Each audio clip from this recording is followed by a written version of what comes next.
I mean, I guess first of all, I should say congratulations on the People's Choice Well, Award. thank you very much. Now, I'm trying to backtrack. No, the camera's on now. The camera's on now. All right. Well, thank you very much. Well, that was pretty badass. And the fans won?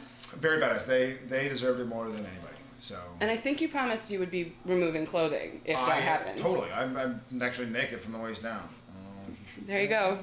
We have we do a lot of conventions and conferences, and I ordered another copy of the fan People's Choice. I'm gonna take it to have them see what they won. Hopefully take it to all the ones around the. Are you doing a lot of those lined up for the summer and stuff? I think so. I think we're doing a good handful, so I'll take them around and show all the fans in Europe and. Always do. Fun, yeah.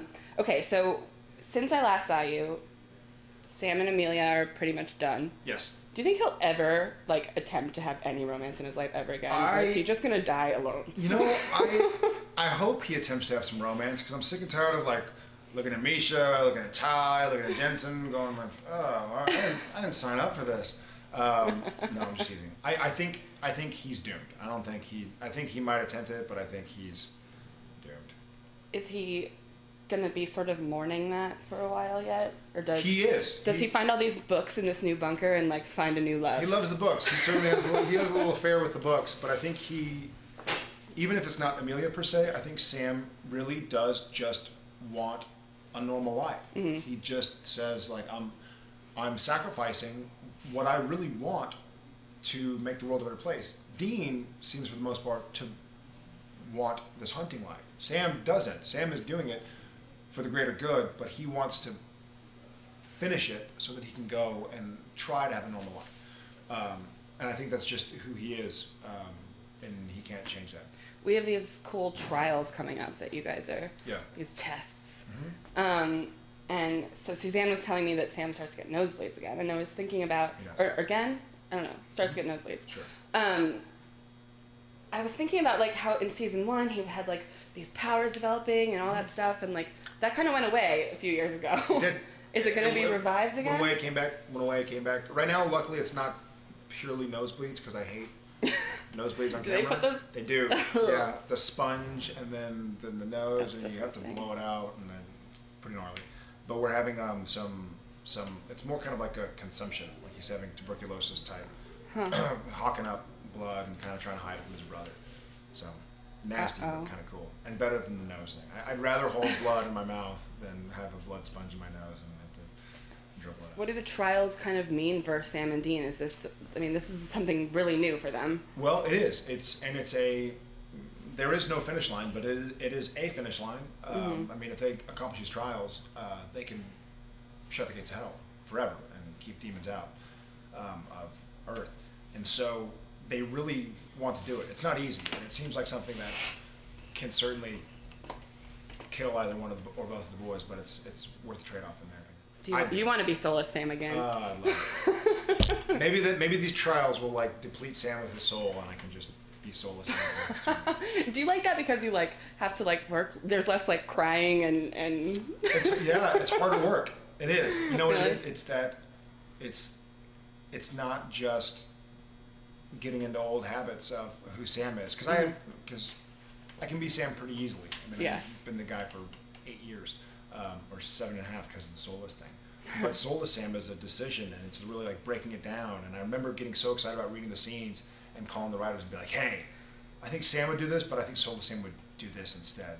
Sweet, cool. So I loved that kind of that change, and I love it anytime Sam changes, whether he's what's it called, possessed by Lucifer or the Meg Demon, or that was really demon. cool. That was so fun. So Jared really likes that. I don't know what the fans think. Jared really likes to do that. Jared doesn't always talk in the third person, but Jared sometimes does. Jared sometimes does. About once an interview, Jared goes just stop. So, gosh. Are you somebody? Do you call the writers a lot? How? I know a lot of people just kind of take it from the page. I feel like we have an unspoken understanding with the writers. We don't call them a lot, but we call them when there are issues that we feel need to be discussed. Generally, we're on the same page. Generally, the writers know that we are committed and dedicated to the show, but they know also we're committed and dedicated to our characters. And so more often than not, if there's something we're like, listen, we think Sam would say this line, not Dean, or I think Dean would not say that, Sam might, or I think Sam would not say that. That's kind of like Dean's MO. Yeah. Then we'll either call them and change it, or just kind of, if there's a producer on set, or just take it into our own hands. Go, like, it's one line. I mean it, because by now they know we're not doing something for a power trip. It's not like, hey, I want to like change a line. It's like we love the show, we love the characters, but we know the characters better than they do because we've been Sam and Dean since day one. Yeah. And they trust us. We trust them. We trust that they'll put us in the best situation possible, and they trust that if there's something that we'd rather do that still tells the same story, that we'll do it. Ever so often, we'll go ahead and make the phone call. So if it's something big, if it's a little line, if it's a contraction or whatever, then we'll change it. But if it's something big, then we'll certainly call. There have been really major shifts in the mythology. Huge. Right in the middle of the season, kind of. Yeah. I'm not gonna lie. I'm a little concerned. Jared is a little concerned. Is Jared? Jared went back to it. Sam is obviously concerned, but I'm concerned as an actor of what these trials are going to do to my character, because it's going to get pretty taxing to have blood and a lot of physical. He's starting to lose some of his physical prowess as well. Today we're doing a fight where Sam is really getting beat down because he's kind of lost a step, whatever it is these trials are, however they're affecting him. So I'm concerned about how beat down Sam's going to get. Are you going to go to the gym less? I have been. I have broken ribs still. Oh, yeah. So I can't really... Skiing accident. Yeah, skiing accident. So, yes, less gym. This time not like wrestling on the floor with Jensen and No more wrestling. No more wrestling in the hotel room, Russell Crowe style. This is all skiing.